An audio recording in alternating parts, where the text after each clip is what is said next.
Welcome back, Maris here, and today, as you can see, we are looking at Mutant Year Zero Road to Eden and full review because I have completed the game and I know what I'm talking about. So if you are interested in this title, let's get right to it, I think.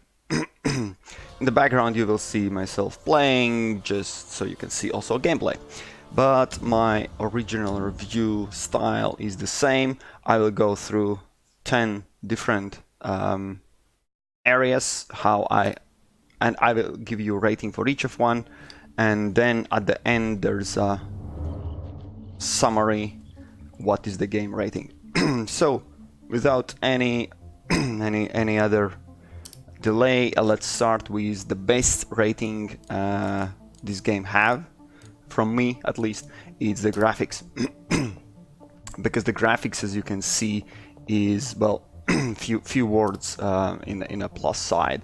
Is beautiful graphics, great detail. As you can see, I'm showing off the menu and everything, but there's also a very rich environment, and this is the strongest suit for this game. You will see myself playing in a moment in a tactic, and when you're running around, you see all the details, you see all the flora, everything, every small little detail. It's really beautiful game.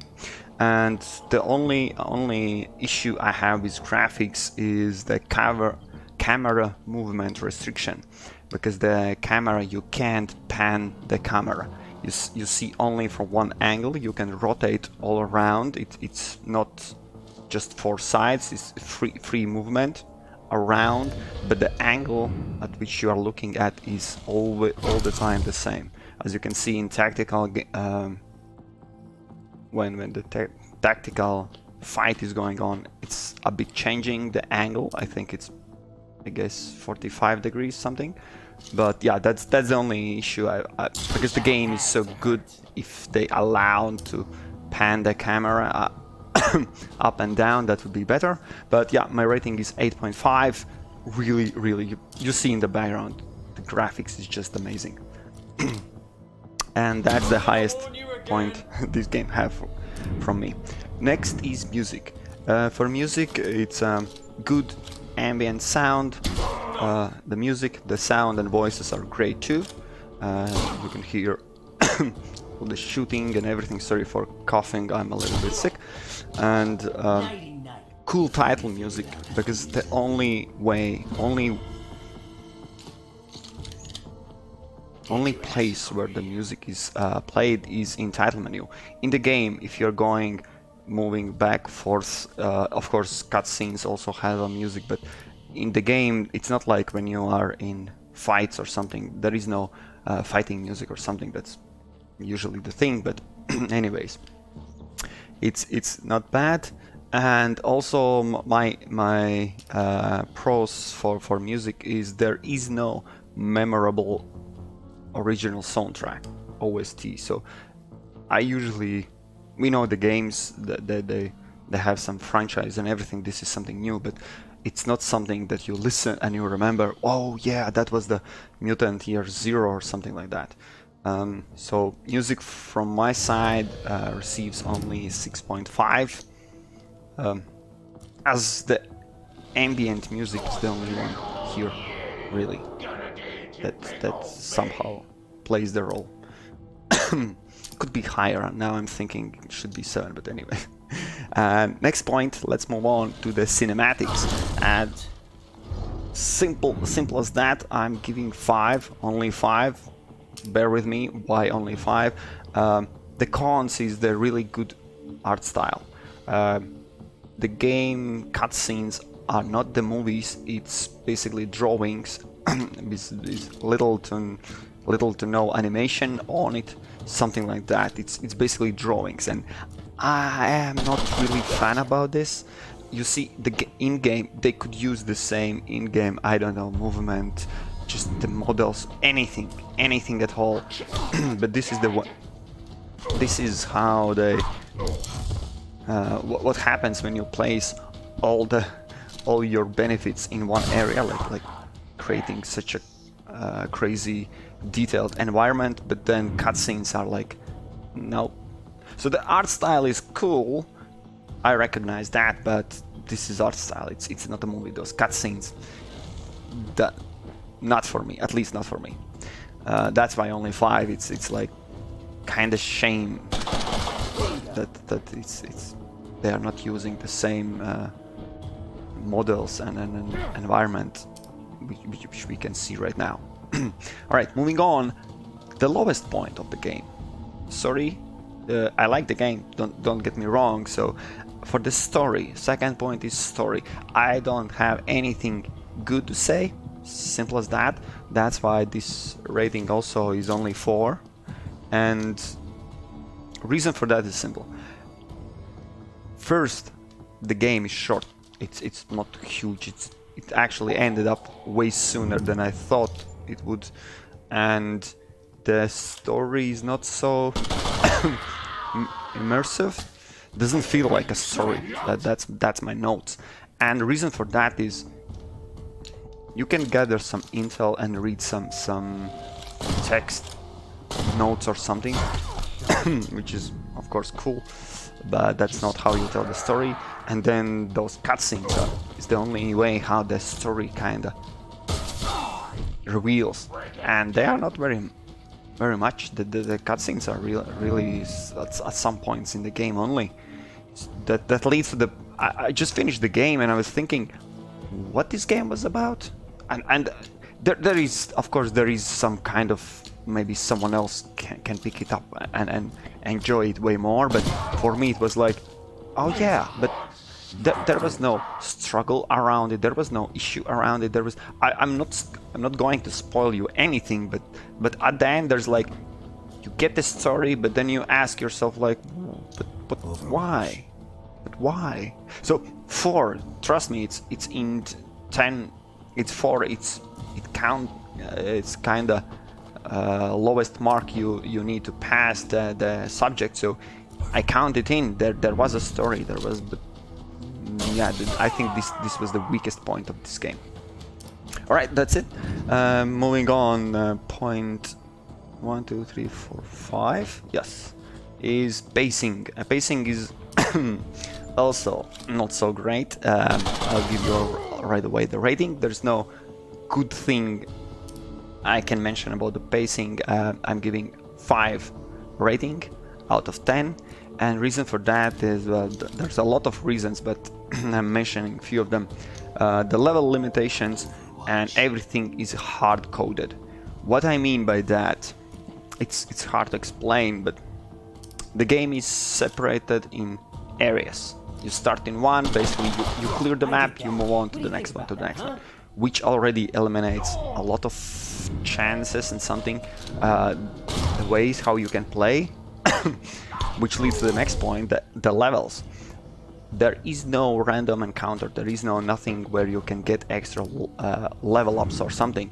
It's basically, you have one map where you can fight, where the enemies are, well, you can take them out, and then you get exact amount of experience, which leads you to the leveling up, which leads you to the next area. So basically, even if the map and areas are accessible and there are like splits there, it's not like straight tunnel type, it's kind of open world, but at the end there's always just one way, one place, one thing, one map where you can go, which really means either you go there or you sit in the menu, which means the pacing is like, there is no workaround. There is no way you can do it any other way.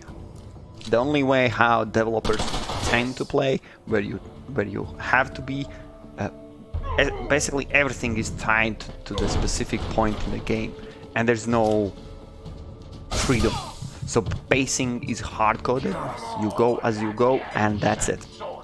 Okay, that's my only 5 points, and let's move on. The rest of the points are a bit better. The game is not as bad as it seems at this point. But, content is the next criteria I'm looking at, and there is, this I already mentioned, 6 is the rating, 6 out of 10, and cons there is this sense of open world, because you have the whole map and there's areas you can travel between them, where if you've been there and cleared it out, there's nothing changing, there's no response, nothing, it's basically... But there is some kind of... And when you are in a map, of course, there's entry point and exit point, or 2 exit points. You can freely move around. That's basically a tactical map. And it's not only one fight. In such maps, you can kind of fight 2 or 3 times, or even more, if you spread and separate enemies in a smart way. So it is kind of open world, which I know it's not open, but still, I'm just saying, it gives the sense. So the content itself, you can see you freely move around and everything. And of course, limited areas, and I have already mentioned the content itself is tunnel styled. It's either there or somewhere where you've been and no point of going back. So yeah, it's kind of content. And by the content also, which I can mention, is there's no DLCs or extra deluxe edition or something that you can get more if you pay more or something. I don't know if they tend to release something like that, but yeah, the game is for everyone the same. Okay, let's move on. We have point 1, 2, 3, 4, 5, 6. I don't have them marked, which is really bad. 7.7 is game depth, which was really troubling for me to give the rating, but yeah. Actually, I'm giving... Yeah, okay, I will give you the rating at the end.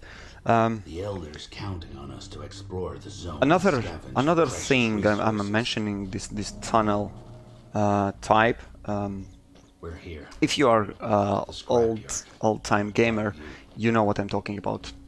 Previously, some time ago, games always was tunnel type. It was like one way where to go, one area where to go. It's something like that. And I want to mention in game depth is passive tunnel talent and mutation tunnel type. What it means, I'll just quickly explain. In game, there's nice depth touch. Like each character has their own talent tree.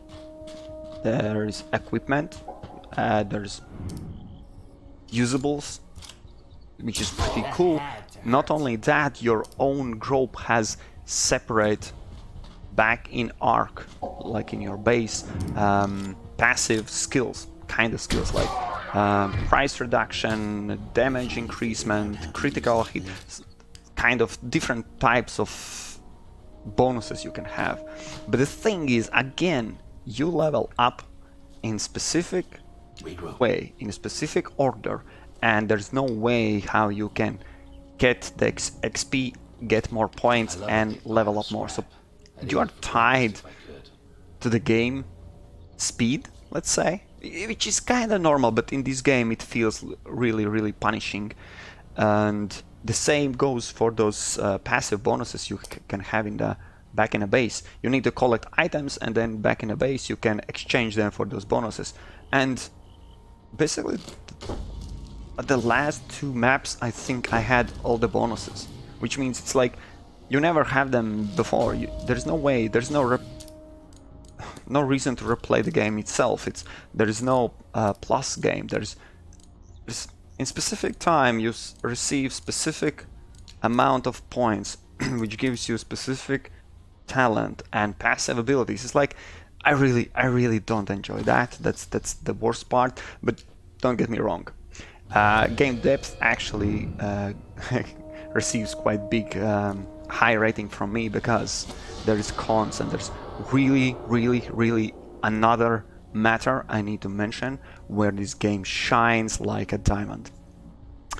That's just an expression. So I don't want to give away right away. So team size is something I really enjoyed, meaning you have small spoiler, not spoiler, but you have 3 members in the team, but in total you have 5 mutants, which means you can swap them out. of course not in the middle of combat, but in the sense that you have more than you can actually play with. So when you exchange, they auto level up, so you don't need to catch up, and this is also kind of nice. But and each of them has unique skills, unique abilities, unique characters themselves, which is kind of cool. And then the same goes for mutations.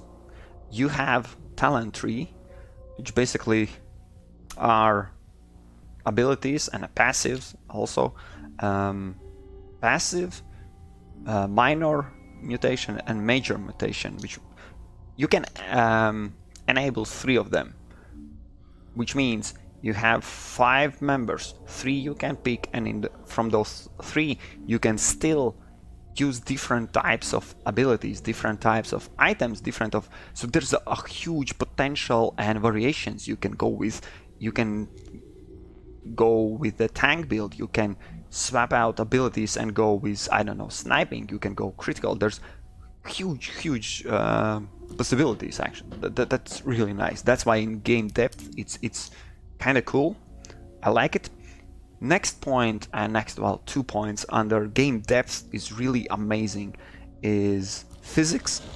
There is some parts of physics, and my favorite is destructible environment. I don't know, at this point you will see, you will see in a moment how it looks like, but the idea is so sweet. One of my favorite games of all time is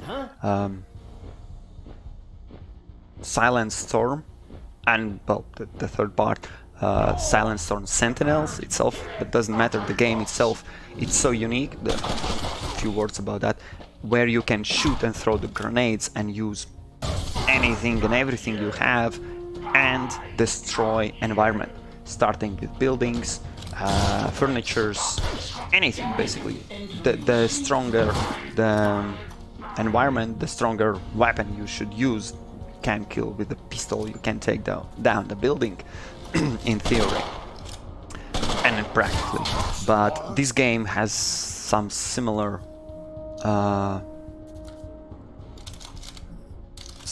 bonuses, like this destructible environment. One particular how you can use is there's a weapon that can destroy anything in between you and enemy, like covers and something, and tanks has this ability to smash down enemies, and while smashing they go through the buildings, through the walls, through the, well, I don't know if this video will be long enough, but there's in the same video I have recorded where enemy tank takes down 2 trees in a one go and knocks down my character, which is amazing, which is basically absolutely insane. And one more thing, probably will release tips and tricks for this game, but the same happens if enemy is standing on the ledge on the building somewhere and you use a weapon that does kickback, he's knocked off the building down on the ground and stunned. That's what I mean by physics. So this is really amazing, and I really enjoy this game. This part where when I realized I can start destroying things, it's truly amazing, and it goes with game depth, because a lot of games you can use bazookas and grenades and everything, and there's just, I don't know, furniture or something standing like chair next to the exploding grenade and nothing happens. In here it's a bit different, which is awesome. And mostly because of destructible environment, I'm giving 8 points out of 10, because I've seen hundreds of games, and there are just some of them use this, well, have this ability to destroy environment. So this is kind of unique. Take it or leave it, but this is amazing. Okay, enough. This point took way too long.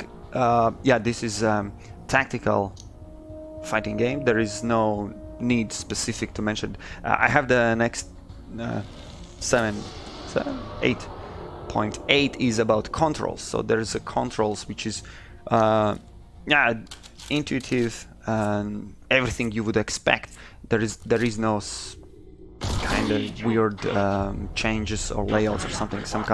Some games does that depending on what kind of abilities your character has. They are changing which button is the shooting. For example, the same XCOM total newbie will have 1, 2, 3 something, and the 3 will be shooting. When if you have some other character where has abilities and something, the shooting will be number 5 or number 6, which is kind of you can't swap your teammates and just clicking. So here you have everything in order, and then at the end you have your skills. As you can see, number 8 and number 9 always, and doesn't change the thing, which is kind of cool thing. Small detail, but good to have, and I'm mentioning. But there's one pros for the controls I'm really hate. I will just mention, you can see right now when enemies has their turn, I can press down spacebar, which fast forwards, which means I'm pressing and then enemies start, just their turn is way faster. And the problem with this is, with the same key, when my turn starts, if my mouse my mouse is somewhere where my character can go and I press spacebar, he will go there. You can see how that is not really good design, because I'm pressing or clicking on just releasing when enemies are running, because sometimes I want to see where exactly he stopped, where he's throwing, what action he's doing. And if you're clicking and accidentally right between switches of enemy turn to your turn, click spacebar, one of your 3 characters will run away, and of course it will be not your intended move, position, anything. And I always, when it happens, you have to reload, and reload of course usually is before the fight, so there's, even if you had a really good chances and crits or something, it's all wasted. Yeah, that's about the controls. That was really stupid idea. I don't know who decided it will be awesome. It's not. So yeah, for the controls there's 7, as I mentioned, cool things, but well, this one really bugs me kind of a lot. So yeah, 7 points for the controls. Last 2 points, we have gameplay. So for gameplay, let's start with bad parts, of course. Non-combat speed is too slow. So the thing is, whenever you are not in a fight, you are freely running around. It's continuous flow of there's no turns, anything. And then you start ambush, and then the game starts in the tactical mode. The thing is, it's cool in theory and it should be working like that, but issue is quite simple. If when you're running around freely and looting and scouting for the enemies, you still move really slow. It's kind of annoying. It's meant to be faster, so it's not turn-based all the time, but it's really too slow. And I'm just mentioning this, and I will give you example, the same Silent Storm, which does the same style. You have out of combat style, and then at one point you start combat, and then you are turn-based. In that game, it's really fluent. It's you are running, you're everything, and when it starts. Here is a huge gap. It's like you're slowly running around, and then it's like, basically, when you are turn-based style, you can move faster, it seems sometimes. So it's just the gameplay feels sometimes separated, like non-combat and combat styles. Another thing is repetitive silent efficiency. It's hard to explain, but idea is simple. One of most efficient ways how to kill enemies is separating them and killing, disabling them and killing with silencers. And it's really efficient, and basically in every map I use the same tactic, which means I'm repeating all the time all the same. You can see how that is not kind of I would love to do, but yeah. the idea is, if you want to be efficient and play like I always play the games, the most least damage, most damage dealt, and none usables, no medkits, no throwables used. It's basically you end up doing all the same all the time, which is not really great. So the gameplay feels repetitive, and yeah, the limited fights is something I really want to mention. It goes together with a destructible environment. You can see at the moment I am out of the combat, I'm running freely, and the thing is, you can't engage fighting mode. Normally, what I would do, what I did in Silent Storm Sentinels, so just remember, it was too cool game. Even if there are no enemies, you start the fight, you can enable fight, and then you use your throwables, your weapons, your abilities against the building, and you could clear out whole building, just destroy it, fully destroy in Silent Storm Sentinels. In theory, you can do the same in here, but there is no way how you can engage in the fight. So fights can happen only when you are close to enemy and if there is enemy. In example, in this map I have cleared out all the enemies, so there's no way I can engage in a fight. Why? I don't know. I don't know why they do that, but that limitation seems somehow not cool. And okay, let's move on. The gameplay itself, yeah, but don't take my word for it. You definitely need to try out the game if you are interested in this, because the good part about gameplay, the cons, create tactical combat experience. That is definitely what I was looking for. Everyone knew the game will be turn-based, and I like turn-based games. Tactical fighting, talents, everything. Yeah, the gameplay itself, it is somehow somewhat what I was expecting, so cool. And I like yeah, kind of interesting mechanics. It's mostly about the mostly about mutations. It's kind of talent tree, but it's different talent tree. You have different skills, you have different abilities in the fight. It's the weapons, the shooting, the two action based turns. It's all explained. Yeah, this is the artifact skill I was talking about previously. But yeah, anyways, the game itself, when you are in a tactic, when you are fighting, when you have your abilities, when you play out your turns, it's kind of what I was expecting. So it's cool. And the last point is experience. Short, not so rewarding conclusion is something I wanted to mention. It's yeah, it's the game itself. When you end the game, you don't feel this satisfaction that it's I finally did it or something like that. So yeah, it's I don't know. It's kind of felt short. Yeah, the video went in loops. Sorry for that. And the good part about the experience is, in my opinion, this is a great addition to the game. This turn-based tactical strategy game, right? So there is no much great entries here. I would name the same. I don't know, good old Fallout, Brotherhood of Steel, Silent Storm Sentinels, all the XCOM series, and that top of my head, that's about it. That's my favorite list. Probably there are some more, but new additions, something like mutations and are always welcome. I like this genre, so I like those games, and yeah, that's about it, I think.